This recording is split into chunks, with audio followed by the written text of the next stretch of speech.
Hey everybody, welcome to another drive-through rundown. Today I'm going to talk about Kings of Air and Steam. It's a Kickstarter game. Got my copy about a week or so ago. I figured I'd give a quick rundown and show kind of the beautiful components that come with this game and give you kind of an idea of the gameplay. Okay, I've got a game set up here for 7 players. This game actually plays 2 to 7 players. So you can configure the board size based on the number of players. You can kind of shrink it if you want to make it a more conflict-oriented game, a tighter game, or open it up if you have less players and you want to make it a little more free-form. They come with these giant hexes here.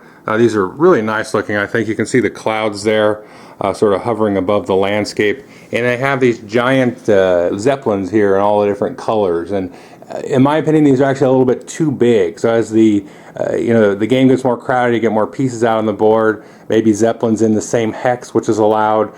These are actually a little bit too big, but it's not a huge deal. We haven't had it be a real problem. It's just kind of funny, the scale of them. But they do look really cool, and when you get everything set up. So what you're going to be doing here is this is set up. So when you set up, you're going to place a one of your zeppelins, and not one of these, actually one of the depots here. And the depots are these little house things there. You can see that there. So you're going to set them up on these rails here. And these rails are going to be basically conduits for transferring goods that you're going to pick up with your Zeppelin, drop off at your little depots, and then you're going to send them to cities and get money for them, which basically translates into victory points. So here you can see these little factories here. These produce the pink goods.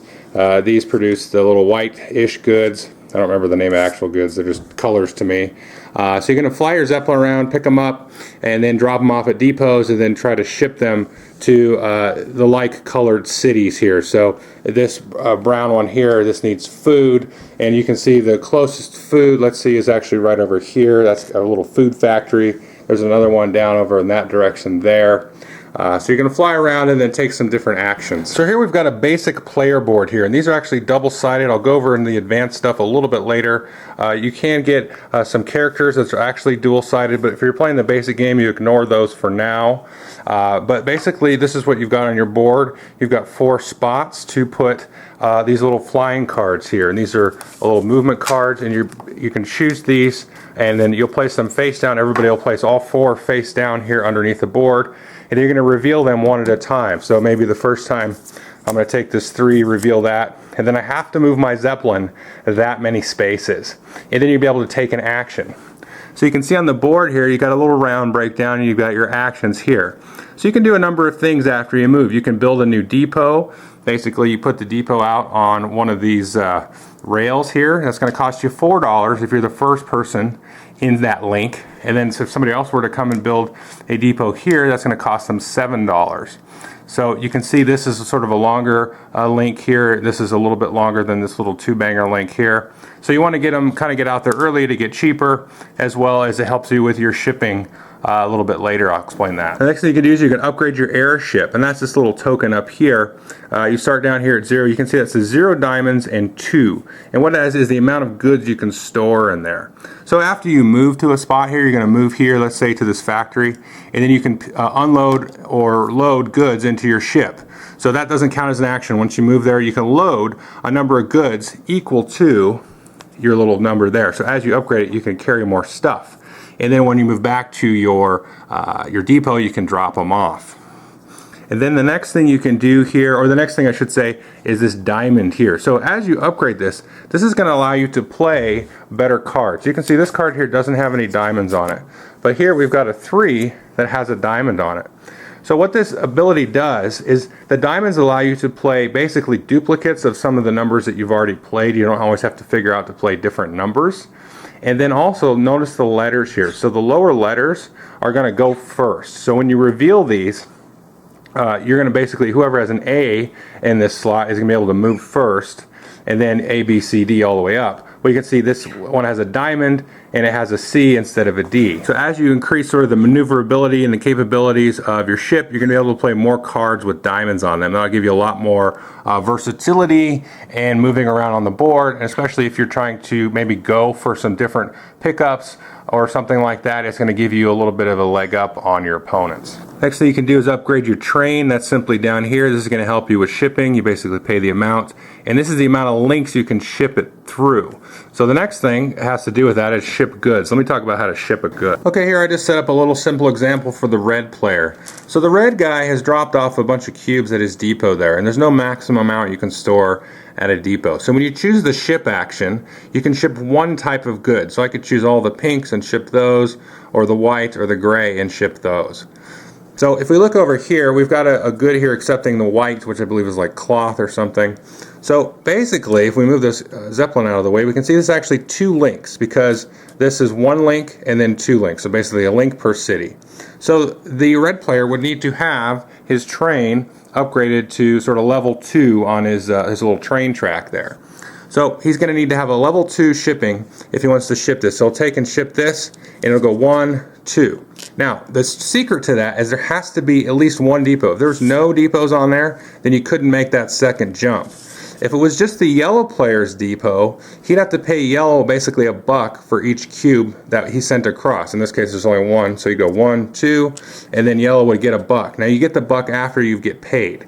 I'll explain the amount that you get paid in just a second, but you're going to get paid for that good, and then you're going to owe yellow $1. If you had yours there, then you don't have to use yellow. You just have to choose one of the depots along that link, and there has to be at least 1, and then you can, if it's yours, you don't have to pay anybody anything.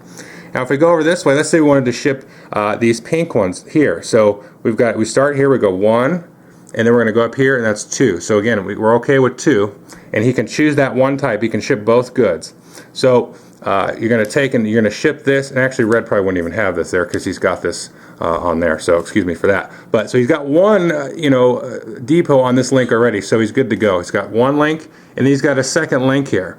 He doesn't have a depot there, but there one exists, so he's going to actually choose to pay blue or green $1 for each of those pinks. So he's going to pay one of them $2, and then you're going to put him in here, and then he's going to get paid. Now the amount that you get paid is basically where these markers are on this little market board. Now all the cubes are going to start off on the 4, and then the first thing you're going to do every round, even the first round, is flip over 3 of these tiles here. These are sort of like market demand tiles. And so the cubes are going to bump up 1 spot for each of these. So we flipped out 2 pinks and then a brown for food. So brown's going to move up 1 into the $5, pink's going to move up twice into the $6. They're going to cap out at the $8. So in the case of red over here, he shipped 2 of those pink goods. He's going to get $12, and then again he's going to have paid 2 of those dollars to blue or green, so he'll have a total net of $10. Now at the end of the round, these 3 are going to be carried off here. They're going to get shuffled up and set on the side, and then we're going to deal out 3 more, and then we're going to move the cubes based on what shows up here. So again, the gray one will move up 1 spot, and then this white one will move up 2 spots. Now the reason that we shuffle these up, and so if these come off again for the next round, these are going to get shuffled up. So whenever you complete a city, when we fill up a city, so let's look at this here. So all these cities have 5 spots that are in demand of that good. Once you fill that up, you're going to take all the cubes off of there, set them aside, and then you're going to go and shuffle and grab one of these, flip it over, and you're going to see you're going to have demand for a new good. So you're going to replace that over here. Now this has a demand for 3 of this good. Once you fill that, then you just flip it over, and that city is good to go for a while. Finally, the last 2 actions, you can do a route adjustment, basically moving your ship 1 extra spot. So you move based on your move card, and then you can move an extra spot. And then the last one over here is a solicit funds, basically take $3 from the bank. So that's the game. You're basically going to fly around, picking up goods, dropping them off at your depot, trying to ship them, trying to upgrade your Zeppelin as well as your shipping capabilities, and trying to snag goods from people, and really try to build up and make smart shipments and efficient shipments, because remember you can store as much as you want on a depot. So you want to make nice, impactful shipments, as well as maybe trying to wait a little bit and let the market and the demand kind of fill up as well. Well, how do you win the game? Well, here you've got 1 victory point per dollar, so money is going to be very important. You're going to get 10 points for each depot that you put out on the board. So remember, money is victory points. So if you put this out, you pay $4, that's worth 10 points. So you paid $4 to net 6 or whatever to get 10. If you paid 7 to get in another depot out there, you're only really netting 3 points. But they are going to be worth some points at the end of the game. Next thing you're going to do is you're going to get 15 points if you max out your Zeppelin. So if you get that all the way, you get 15 points. Otherwise, you get nothing. Next thing here is the train upgrades. So you can see you get 5, 10, or 30 points depending how far you upgrade your train. So those are the points that you're going to get. Like I said, you're just going to run around and ship goods. And that is the basic game. What you've got here is the basic board. Now here's where we really get to the fun part of the game. This is pretty dry and light without the advanced stuff. I wouldn't say it's too light for me. I would probably still play the basic game. But once you start introducing these suckers, this is where it gets really fun. So we're going to flip this sucker over here. So now we've got a special ship. It's got a little bit different of a capacity and upgrade capabilities here. And then you're going to get a character. So you can see there's a little icon up here that matches the character over here. And so you're going to get two choices here. So he's going to have a little special ability here for Eli Diamond. You're going to flip it over here and you can either choose Eli Diamond or Clint Castle. He's going to have a little bit of a special ability. So you're going to get all these various ships, and there's 7 of these, and then basically each of them comes with 2 characters. So the ships are different, the characters can be chosen differently, and then there's also a special card here. So let's see here, I think it is, oh, it must be this one. Okay, so this is the Move 6 card here. So this one is special for that character, and all of the different characters come with the deck. When you play the basic game, you don't use the special card, but you're going to use all of these.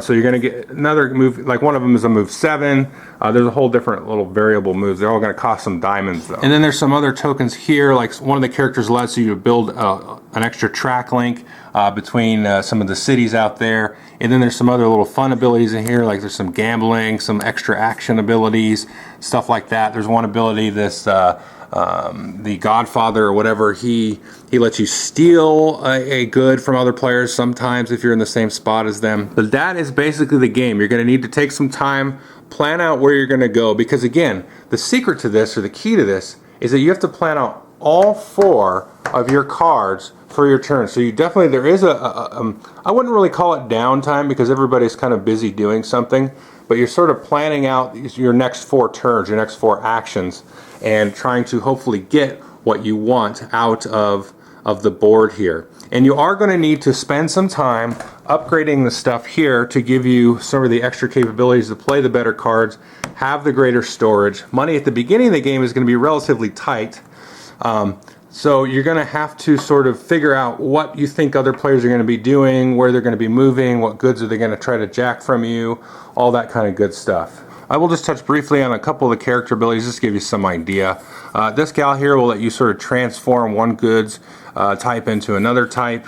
Let's see, once per turn, after your action, you may spend one of your perpetual motion tokens to take an additional action. This one seems pretty strong to me. I know there's been some discussion on the Geek about it. I don't really have a say either way about any of these. I haven't played it enough, and it's going to take several more plays, I think, and I am going to definitely keep playing this to get a feel for all the characters. But really, this is what is the game for me, and this really will keep the game fresh. Let's see. This is the gal that lets you add new track tiles. This guy lets you build the depots for a little bit cheaper, and then let's see, this guy is, you place your first depot after all others have placed a depot, you place an additional depot, and that can be kind of nice. And the thing to keep in mind here is these guys have sort of a turn order that they go in. Normally with the basic game you have sort of a revolving turn order, and again the turn order is mostly dictated by the letters on the cards, but the tiebreaker in the basic game is basically whoever's closer to the start player. But in this, some of them, what seem like the stronger characters, are going to have to go last in the tie-breaking, so there's a little bit of a balance there. So that is Kings of Air and Steam. This is the rulebook, very nicely illustrated.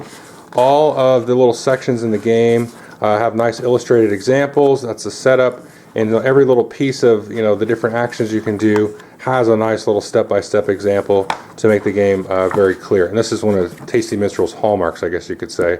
I've never really had any issues with their rulebooks. So, hope you enjoyed the video. Thanks.